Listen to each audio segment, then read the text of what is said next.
Today on Let's Talk, I'm in conversation with a man who blends entrepreneurship with civic courage, Amith Nigli, a proud Bangalorean of over 4 decades. Born into a family that rose from humble beginnings to build the iconic brand Ruby Liquid Blue, later acquired by Jyothy Laboratories of Ujala fame, Amit carries forward not just a legacy of enterprise but one of public service. He is the son of former Anglo Indian MLA Ivan Nigli and grew up understanding both leadership and resilience from close quarters. Working in the UK in computational fluid dynamics, his journey has been diverse and global. Yet his heart brought him back home to Bengaluru, whether it was starting Nigli preschool during the 2009 recession, building mobile tech platforms to simplify civic access, mentoring future leaders through Bangalore Political Action Committee, or walking the streets of Banaswadi helping residents with everyday civic issues. Amit believes leadership begins at your own doorstep. He stands for transparency, community participation, and empowering citizens to resolve civic challenges without fear or bribery. This conversation is about entrepreneurship, public service, community building, and one man's decision to not just live in a city but to actively shape it. Let's dive in. Hello, everybody, and welcome to Let's Talk with me, Sneha. Here we have all real issues, important issues that matter to us citizens, and the conversations I have are explained in a very simple way. So today we have with us Amit. Amit, before we go ahead, I'd like you to introduce yourself and tell us more about what you do. Thank you, Sneha, for inviting me for this opportunity. It's nice to see that these kind of videos could share more and inspire few more residents and citizens. So basically, my name is Amith Nigli. I'm a resident of OMBR layout, which is in Banaswadi ward, and I've been an entrepreneur for the last 16 years. As an entrepreneur, I've had my own challenges, and which is similar to how some people say business. Right. But as an entrepreneur, we use our skills more than the capital investment that is there. So I started off with a small school close to Kyarpuram metro station, and it's been almost 16 years that it has been running successfully, again under the brand name of Nigli's Preschool. So we've been very fortunate to have good staff, Right. and it is because of the staff that my school has been running successfully. And due to the course, I also started venturing into other opportunities. I love real estate, so real estate has been my passion. So I started working on real estate, where I used to help a lot of people buy, sell properties.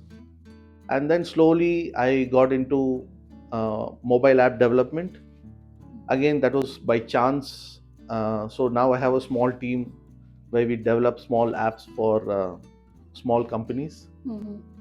And then I do a little bit of events. Okay. And finally today I have worked on digital marketing. So that's where I am today.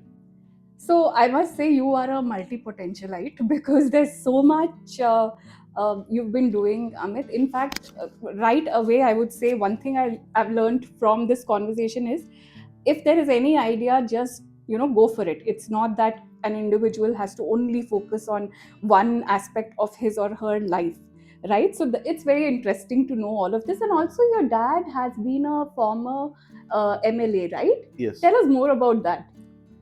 Yeah. So my dad again has been an inspiration to me because he has struggled in his younger years, just like many of our fathers or grandfathers. So we come from Kerala. So my dad was, dad also migrated from Kerala to Bangalore, like many Keralites those days. And we settled down here in Bangalore 44 years back. and we he started his journey again as another entrepreneur himself. And I'm proud to say that, from a very small humble beginning, he and my mother together started a company called Ruby Liquid Blue. So Ruby is my mother's name, and those days my mother used to fill up this bottle with the liquid, and my dad used to cycle and go to each and every shop, cycling. He used to explain to all these kirana angadis, those days what we call kirana shops, small uh, petty shops, and explain to them how to use this blue. And you only have to put 1 or 2 drops, and then dip your white clothes. And those white clothes used to become more whiter. It was a fabric whitener. So through the years, the cycle became a TVS became a auto, an auto became a 407, Tata 407, a lorry. So, and he built that empire of his in the span of 10-15 years. And then for 25 years, Ruby Liquid Blue was a dominating product in Karnataka. Finally, we sold it to Ujala, which many of you all can remember. Okay, this is something new and interesting for me. Okay, so that was sold to Ujala. So that's when you would have seen Jyothy Laboratories, advertising like crazy in the media, because they got our secrets and also our resources, and they were able to expand across India. So yeah, so it's good to know. So again, dad has also, so you get those genes and that act of being there for the community from dad and mom, I would say. But is it largely dad or? Yeah, both of them were very, very strong inspirations for the family. And in fact, my dad, after he sold his product, he didn't stay idle. He wanted to do more, and that's when he realized that he was already in public service. He was helping a lot of politicians, he was helping a lot of community people in our area those days. And he said, I need to do something more. And that's when he found that the Anglo-Indian community had an opportunity. So he applied for that from the Congress government. And then he became an MLA during the Dharam Singh's tenure. And then he started helping a lot of people in the community, whether building roads or putting bore wells, or some grievances of people. So he used to help them regularly. So I believe I learned a lot from him, but I always stayed away from politics, because like many, we felt that politics is a very dirty place, and you could just spoil yourself. But and so I kept myself away, but I always used to see him, and a lot of people used to be there with him, and used to help many people. So that was very inspiring. That's nice to know, because see, for me, again, citizen empowerment is something that is a part of me. I feel somewhere since childhood I have always liked to help people. But what I want to say here is there are various ways in which we can help our citizens, and I have a list of questions, because what really interested me to have this conversation with Amit is about civic empowerment. So there are a lot of questions I have for Amit. Let's get right into the questions now. Sure. So, the first question I want to ask you, Amit, is what made you choose responsibility versus all the business you were doing? And we'd also like to know what do you mean by civic empowerment? So civic empowerment is a very generic term for people to understand easily. It's basically a responsibility that comes within an individual, uh, and be part of a society. So when you say comfort and responsibility, comfort is for an individual who wants to enjoy his life within himself. Responsibility is more like an accountability of an individual to do something more for the society. Right. So when I say uh, a responsibility of an individual like me getting into civic empowerment or civic issues, etc., I chose this to help a few more individuals so that that individual, along with other people in the society, can enjoy the benefits. Right. So I'll give you an example.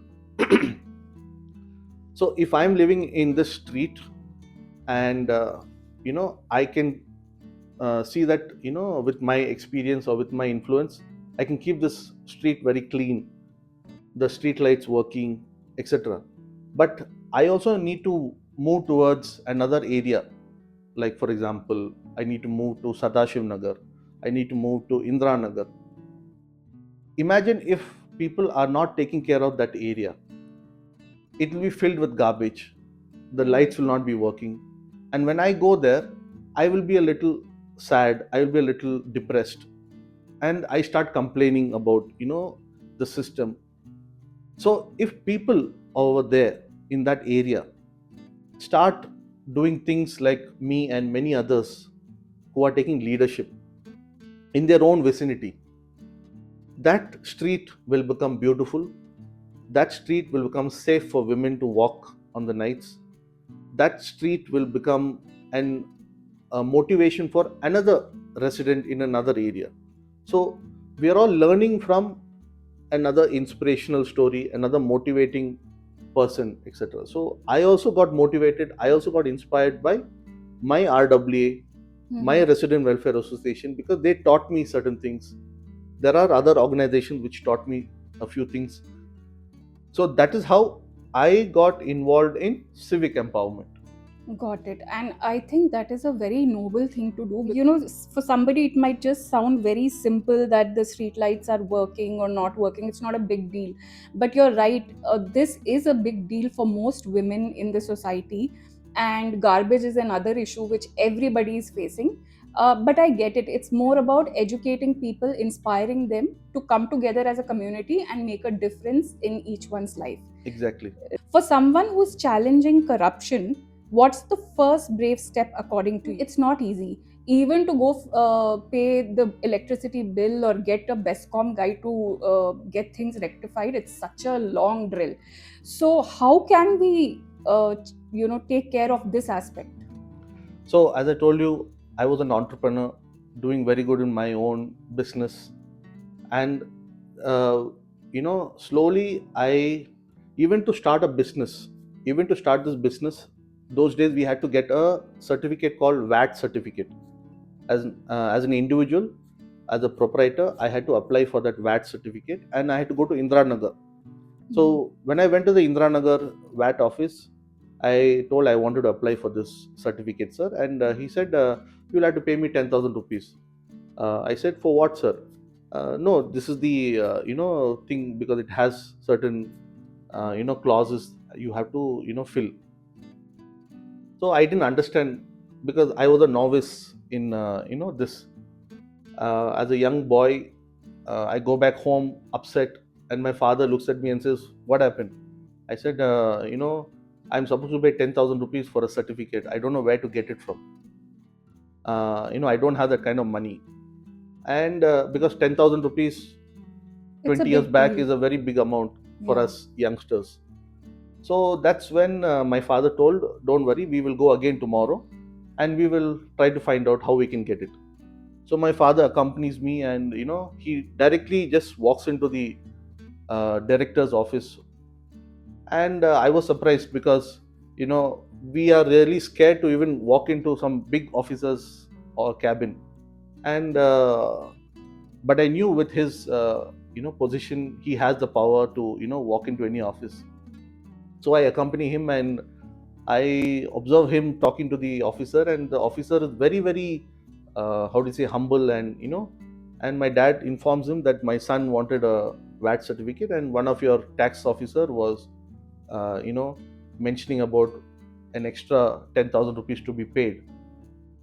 But then the director mentioned that no, sir, it was only costing 150 rupees. Your son just has to pay that and he will get the VAT certificate immediately. My God, so from 10,000 it was 150. Yes, and immediately the higher officer called up his lower rank officer, and he was somewhere else.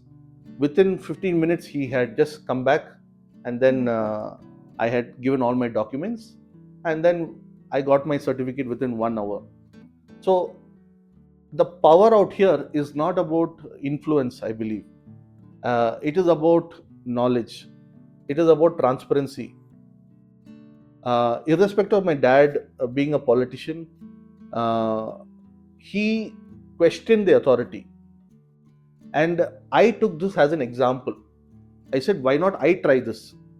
And let me see if I can get certain things on my own. And that is when I started, questioning authorities about, certain facilities that I wanted.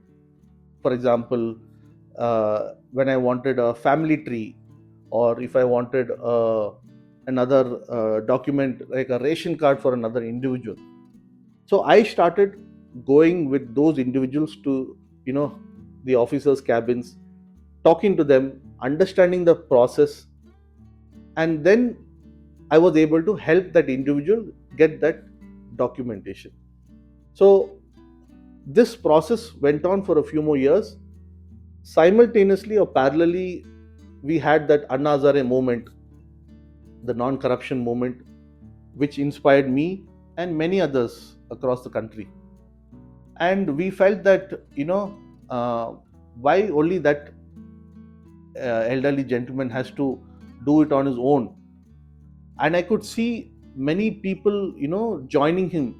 And I also joined this movement. And, I also learned a lot, because in that community, many people also had that same vision of a non-corrupt India.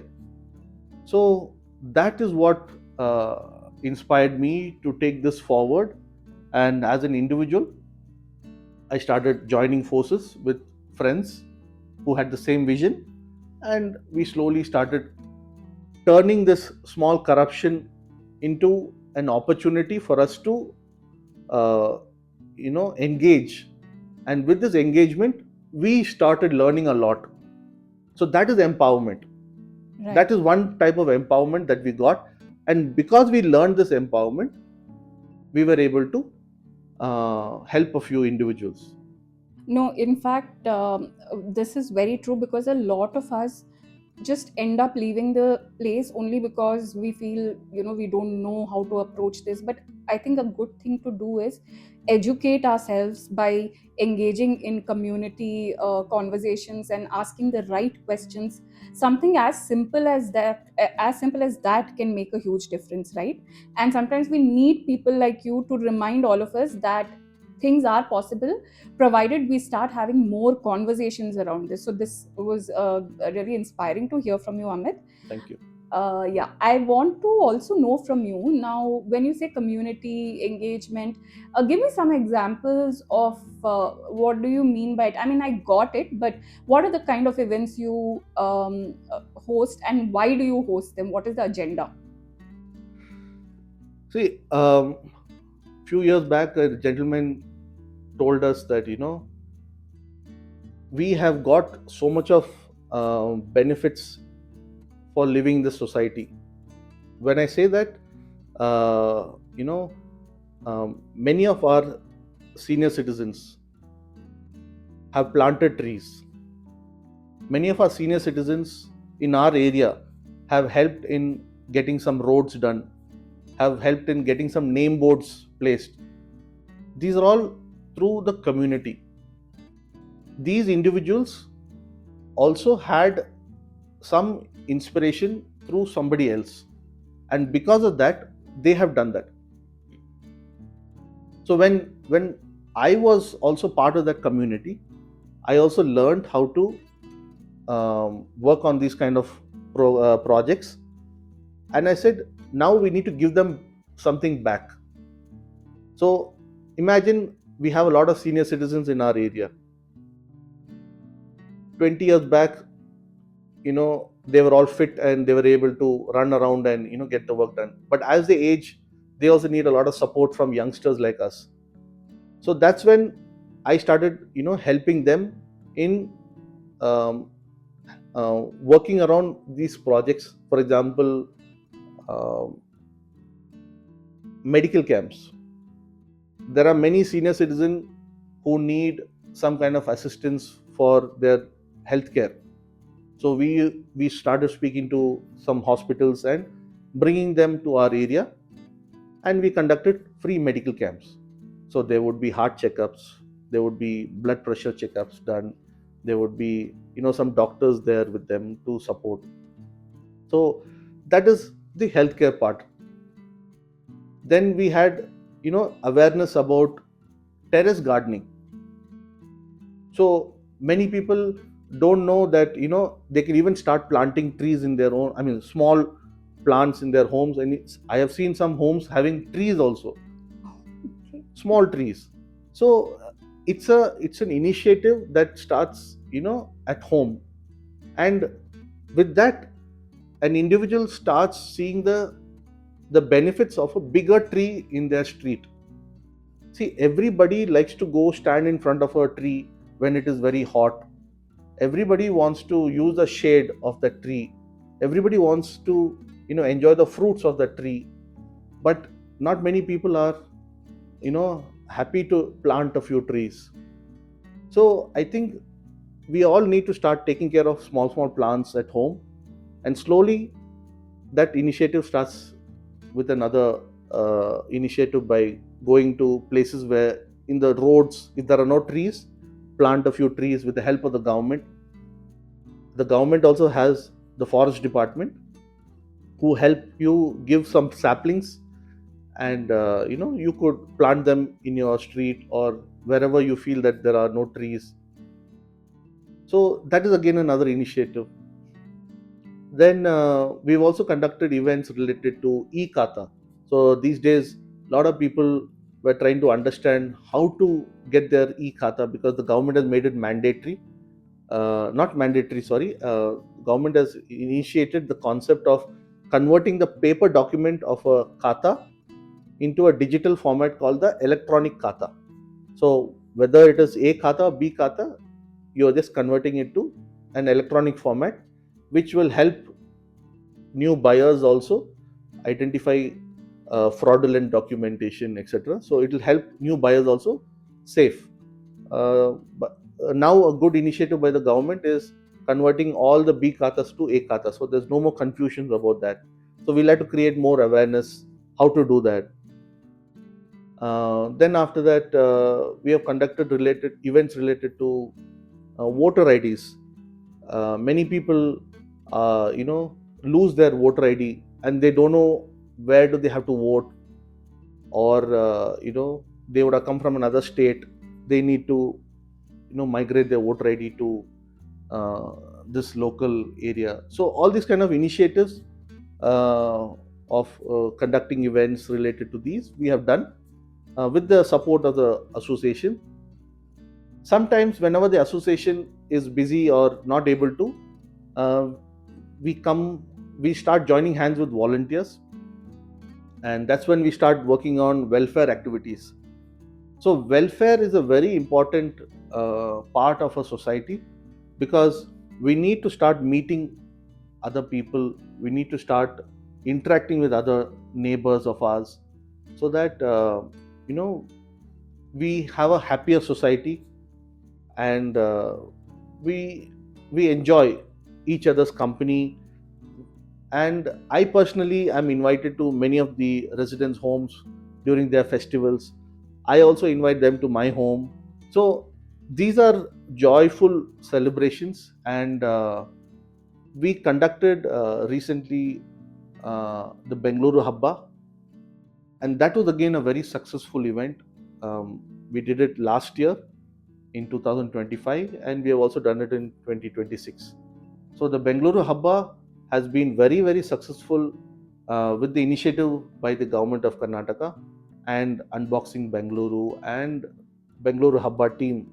So we feel that we need to have more of these small Bengaluru Habbas, which will keep the community more happier, more stronger. Yeah, in fact, I remember, talking to you, reaching out to you about this Habba, and I was also participating there, and it was so much fun. Most of us underestimate such events, but for me, I got an opportunity to know there are so many ways in which we can interact, help each other, and there were neighbors who I didn't know, and I've started, speaking to them. So you're very right. We all need more of these events, and this brings me to another question. See, when it comes to life skills, that is also very important for all of us, right? Now, uh, have you witnessed certain people who want to make a difference, but they also make other people feel wrong about not doing what they are doing, right? Because each one's form of empowering could be different for whatever reasons. But I personally feel that demand that everyone should work in a certain way, I think that is not the right way to go about it. But what are your thoughts on that? See, I believe everybody has a skill. Some people prefer doing certain things from home. Some people prefer doing some things, on the street. Some people like to, attend more meetings and get more awareness.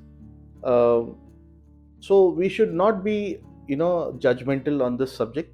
Rather, support each other's skill, as I say. So I personally have a capacity to run around more because I'm a little more younger these days, and I'm able to also have the knack in building the network. Not many people will have that, uh, but there are some people who can sit at home also and complain on their particular civic issue, and they get it resolved. So it doesn't need to be only on the streets. There are some people who are free on the weekends, and Ugly Indian, again a part of our society, has been more instrumental in keeping our streets clean, where some a few individuals come together and take up the initiative of cleaning up a particular area, and their tagline is uh, काम चालू मुंह बंद. That Oh, means we don't talk much and we have more action on the ground. So they come generally on Saturdays or Sundays, etc. So everybody has an initiate has a skill to do. So I don't think everybody should be doing the same thing what others are doing as well. yeah, I totally agree with you on that. And before we conclude, I have one more question. This is on a lighter note. What about your wife and child? How do they react? Because I'm sure this requires for you to be outside of home almost throughout the day. How do you manage that? So yes, my family, my wife and my kid has been also supportive, and initially we were having a lot of challenges in terms of giving more time to the family. That's when I also had my own struggling days in terms of social work, etc. But then as they understood, with my initiative I'm able to help a few more people, and they could see that the joy coming up, or the tears, or the uh, those kind of things inspired them also, and they started supporting me. And in fact, COVID, where the COVID days were very very stressful, very very challenging for all of us. And if not for our volunteers, we wouldn't have been able to save many more lives. So during our term also, we have lost a few friends, volunteers. I'm sorry, but we learned a lot. I was so happy that many volunteers came together, and and the government also supported a lot. So you see, civic empowerment doesn't only focus on civic issues; it also focuses on welfare. It also focuses on situations like the COVID and many more. concerns. Right, right. I mean, Amit, I can just see how compassionate you are, because one thing I've realized as well, that end of the day, it is not the power, the fame that matters. It is the relationships you build with fellow citizens, human beings, and going beyond all limitations. And it takes a big, big heart to be present there, especially during COVID, because I understand we lost so many of our relatives, friends, but you really not being worried about your own health and still doing this. And a lot of friends, like you said, you lost them in the process. I think hats off to you. You and your team are like pure souls, really. We need more of such people, and God bless you for the lovely work that you're doing, Amit. Thank you. I think that was a very heart warming moment. And if you're comfortable, I'd like to conclude by asking you for one message for all those who are watching you. What is it that you would like to tell them? So my message is very simple to everyone. Let's start to meet and greet our neighbors. Our neighbors are very, very important for us. The one on your left, the one on your right, the one who's directly staying above you, below you. Start meeting people, start interacting, start enjoying the friendship of celebration. If they have a festival in their home, just walk into their home and wish them. I'm sure whenever there's your festivals, they will come to your home and wish you. And even be part of resident welfare associations. Many of the residents are not aware of RWAs. In fact, for apartments, there is something called apartment association where you have to compulsory be part of it, even pay a maintenance fee for that. And you're also liable to attend that association meetings, elections, etc. So just like an apartment, I think I stay in a very horizontal layout where we have more row houses. So we have to start meeting people, being part of the association, attend a few meetings whenever we can, and engage with the association, because the stronger the association is in a residential area or society, that area is going to become more beautiful, that area is going to become more motivating. So from my point of view, I would say that being part of RWAs is my biggest message for everyone. And join it as a member.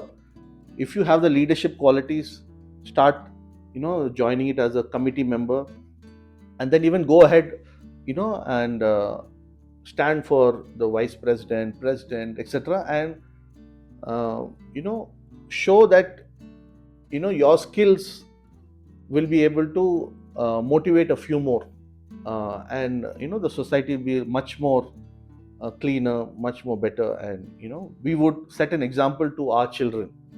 Right. That's a wonderful message, Amit. Thank you so much.